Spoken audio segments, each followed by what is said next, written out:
This is Russia as it appears on the map. It is really huge and it takes 6 days to travel from one end to the other by train. Russia consists of autonomous republics because it has a federal structure. Russian flag more than 100 languages are spoken in these lands where it fluctuates. Even some of these languages are of Turkish origin. Yakut language is a good example of this. Russia has 21 autonomous regions within its borders and 7 of them are Turkic republics. In other words, 1/3 of Russia, which has a federal structure, consists of Turkish republics, and nearly 15 million people of Turkish ethnic origin live in these geographies. But today, regardless of this issue, I will talk about the territories of the Russian Federation located outside the borders of Russia, undoubtedly the most well-known teritoris of Russia outside of Russia. Teritoris located in Europe is Kaliningrad, but Russia is so big that it even borders Israel. Let's cross the borders and take a closer look at Russia's territories in Kazakhstan, Norway, Switzerland, France, and even Palestine. If you want to help me, you can subscribe to my channel and like the video. There are 7 pieces of land owned and administered by the Russian Federation, although they are not on the territories of Russia. Each of these lands has historical, religious, and even technological significance. Located in the borders of Kazakhstan, Russia, and have you heard of Baikonur, the land of technological importance? As someone who loves maps and draws a lot in his videos, I can say that maps teach a lot. I randomly discovered the Baikonur region, which is the subject of this video, while drawing the Russian lands, and I felt the need to do research on it. I learned that this place, which is indicated by a different name in a small circle within the borders of Kazakhstan, is actually the science center of Russia.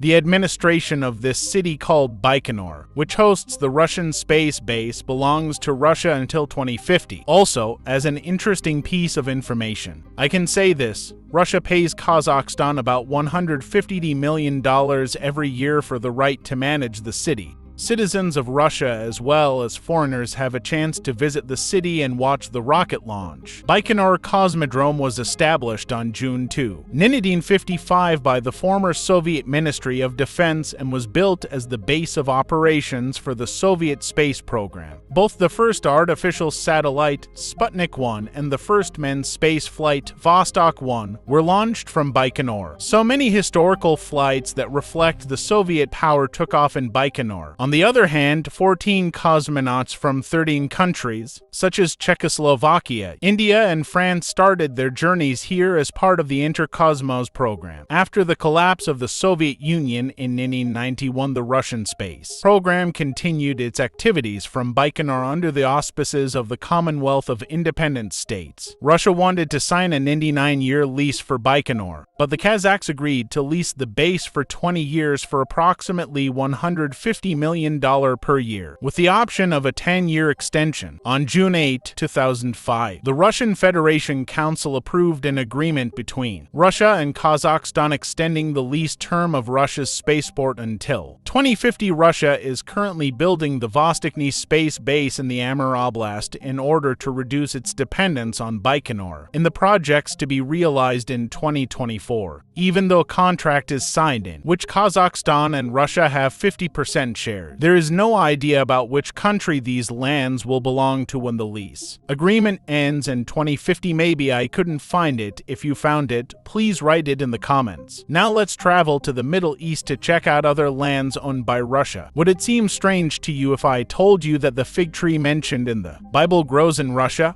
But no, the fig tree in the land of Palestine, on the west bank of the Jordan River, is Russia's property. This place, which is important for the history of Christianity, passed into the possession of Russia again in 2008 after a century of hiatus. The total size of the lands, including a fig tree mentioned in the Bible, is approximately 10,000 square meters, as part of the Orange Agreement signed between the Soviet Union and Israel on October 7, 1964. Israel Israel purchased Russian properties in Jerusalem and Israel from the USSR. However, the Russian church and the 10,000 square meters of land attached to it are not the property of Russia. Russia leased this land for a period of 100 years during the Ottoman period, and this period expired in 1960. After Russia's lease expired, the Russian church tried to claim this land but failed due to lack of necessary documentation. During hearings regarding the extension of the lease in 2016, the Palestinian government decided to expropriate this WAQF land for the benefit of the treasury of the state of Palestine. At the same time, he gave the Russian Patriarch delegation the right to benefit from this land in accordance with the expropriation law of 1953. These disputes were brought to the court, and the court declared that these lands belong to the Russians from 2020. The next Russian land is located in Norway, one of the most prosperity countries in the world. Located in the Svalbard archipelago in Norway, the mining village of Baronsburg is recognized as the property of Russia. Svalbard, which has been completely night for months and completely day for months, is a very interesting region in its own right. With a concession agreement signed in 1920, the ownership of this village was given to the Soviet Union. Today, 455 people still live in this small village, which is no longer mined, and despite its small population, it is the second most populous settlement in the city of Svalbard. A very small area in the middle of Switzerland belongs to the Russian state, and there's a monument called Sowero on this land.